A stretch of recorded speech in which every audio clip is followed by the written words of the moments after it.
ngày nay chập đám lược pi chấm nội mùiในมโนគមវិជ្ជានយោបាយហូជីមិញ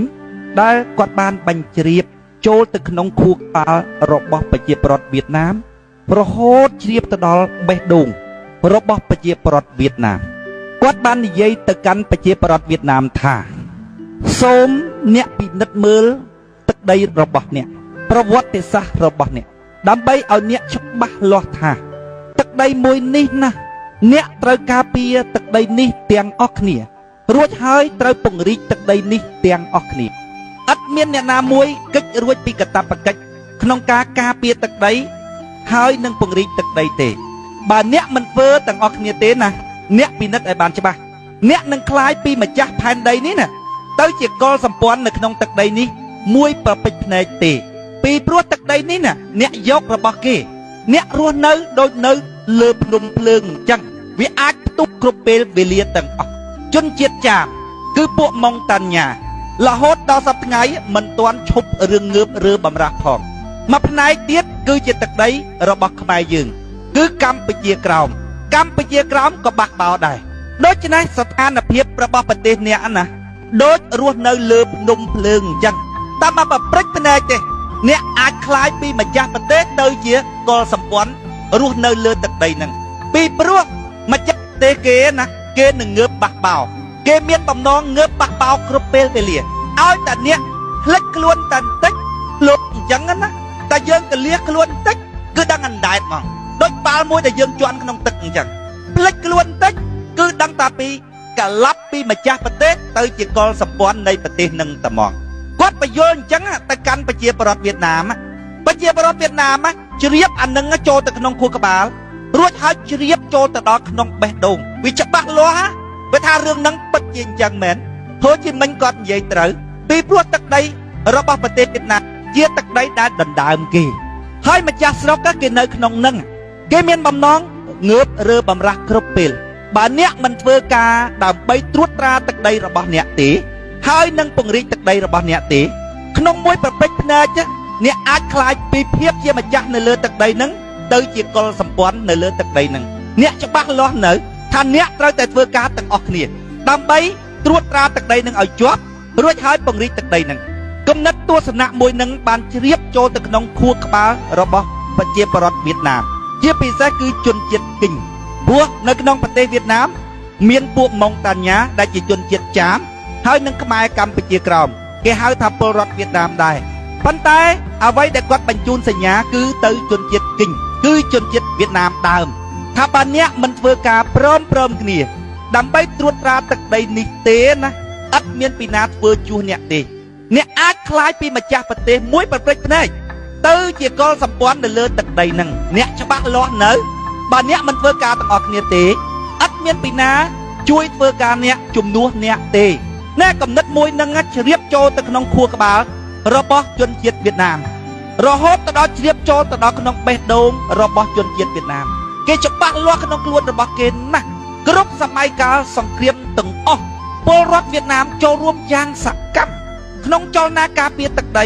ពង្រីកទឹកដីរបស់គេបងប្អូនមើលសពថ្ងៃមើលសំបីតែមកនៅដល់ប្រទេសខ្មែរហើយណាបើថាទៅបោះឆ្នោតតែបងប្អូនត្រៀមលក្ខណៈគ្រប់បែបយ៉ាងរួចជាស្រេចអត្តសញ្ញាណប័ណ្ណដែលគេធ្វើដោយខុសច្បាប់បាននៅលើទឹកដីយើងថែរក្សាទុកយ៉ាងត្រឹមត្រូវថ្ងៃបោះឆ្នោត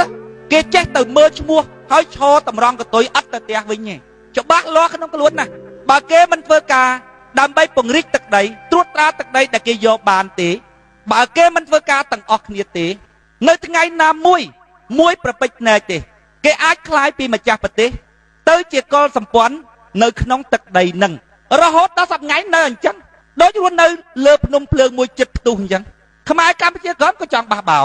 ជនជាតិម៉ុងតាន់ញ៉ាដែលជាជនជាតិដើមរបស់ជនជាតិចាមក៏ចង់ងើបបះបោប្រឆាំងជាមួយនឹងពលរដ្ឋវៀតណាមដែរអញ្ចឹងបើអ្នកមិនធ្វើការព្រមគ្នាដើម្បីត្រួតត្រាទឹកដីដែលអ្នកយកបានហើយនឹងពង្រីកទឹកដីរបស់អ្នកទេ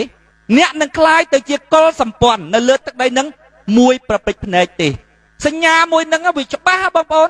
ហូជីមិញគាត់និយាយទៅនឹងមិនមែនកុហកទេប្រជាប្រដ្ឋវៀតណាមគាត់ច្បាស់ស្ដាប់ទៅគឺអញ្ចឹងមែន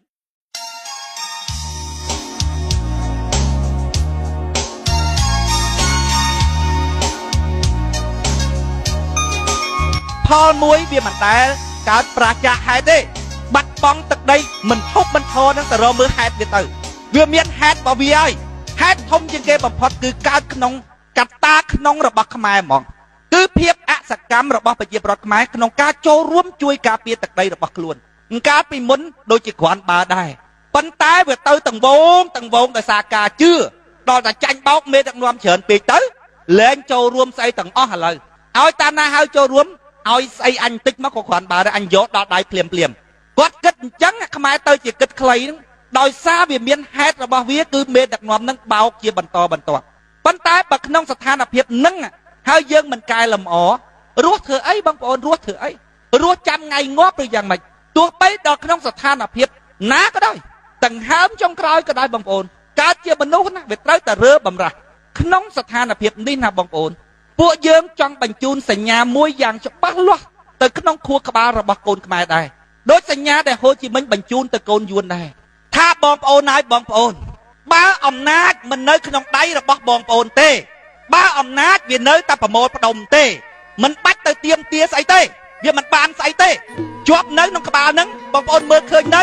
បើអំណាចមិនត្រូវបានគេប្របែកទេអំណាចនៅតែប្រមូលផ្ដុំទេទៅផ្ដុំក្នុងដៃអាណាក៏ដោយអាបណាក៏ដោយអាស្នេហាជាតិណាក៏ដោយ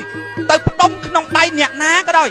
ផ្ដុំក្នុងដៃរដ្ឋាភិបាលមិនកើតទេទៅផ្ដុំក្នុងដៃសំរងស៊ីទៅផ្ដុំក្នុងដៃកម្មសខាទៅផ្ដុំក្នុងដៃអាណាក៏ដោយមិនបានទេ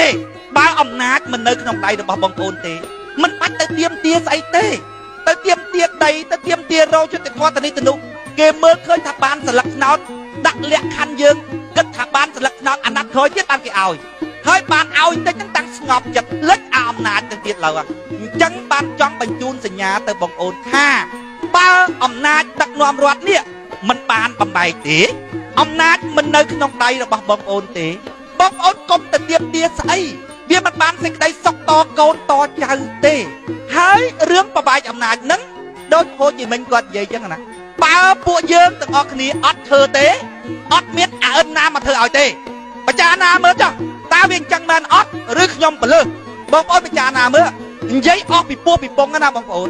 និយាយអស់ពីពវៀនបតាំងហើយស្ដាប់រួចហើយបច្ចាណាទៅវាអញ្ចឹងមែនអត់ទី1បើអំណាចនឹងមិនបានបបែកទេបងប្អូនកុំទៅទៀមទាស្អីពេកជឿ70%មកដែរឥឡូវបានព្រេងកាតមកទៀតហើយឮតែឈ្មោះទេកុំសង្ឃឹមថាបានស្អីស៊ី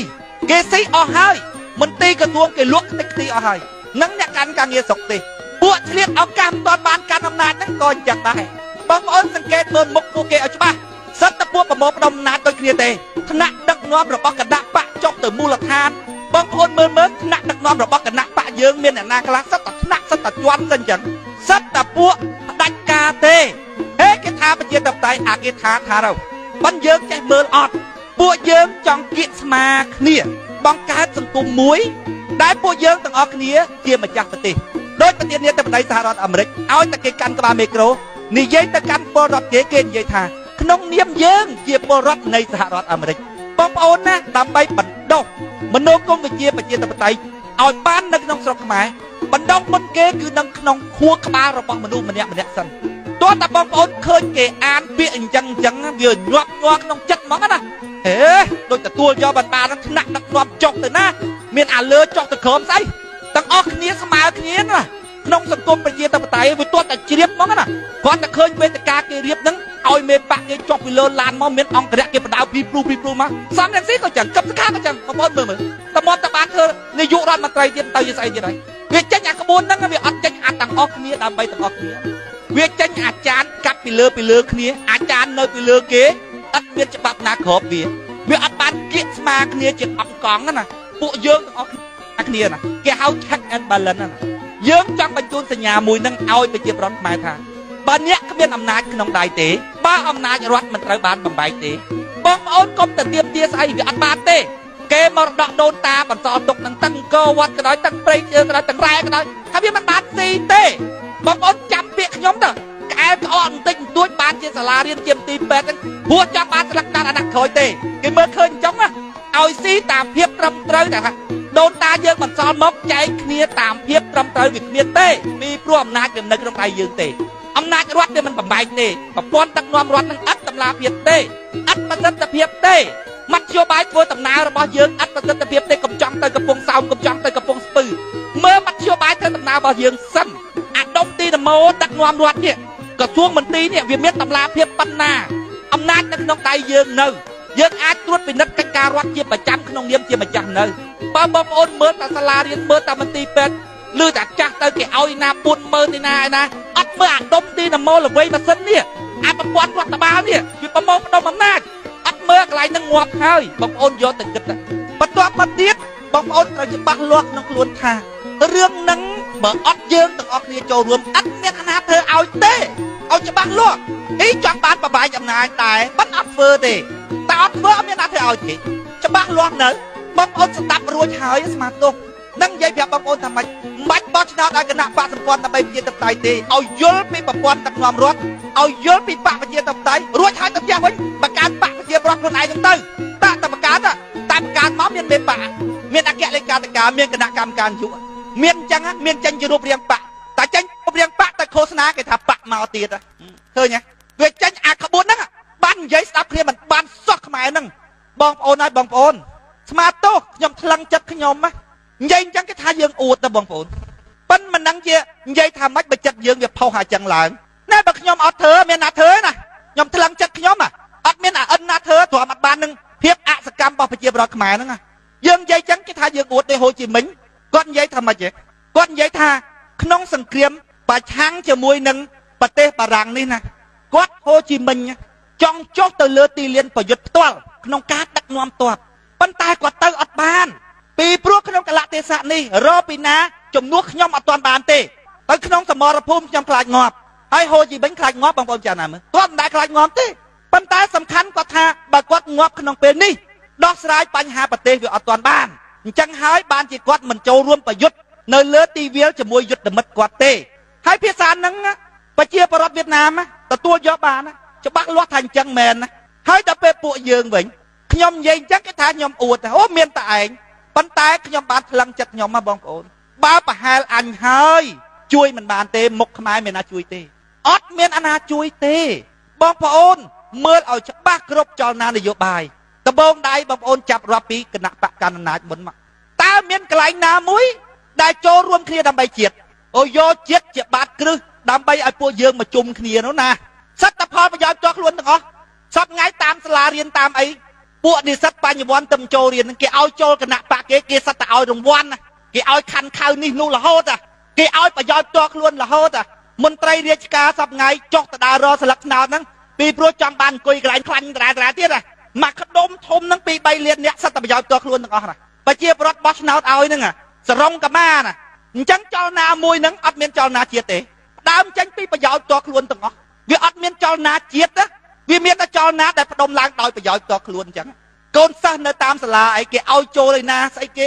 កាយរិទ្ធកាយអីបងប្អូនទៅមើលមិនបានប្រយោជន៍សិតតែមានប្រយោជន៍តាក់ទងប្រយោជន៍ទាំងអស់ហើយគេនិយាយថាចលនាហ្នឹងជាចលនាជាតិអត់មានរឿងអីជាតិទេ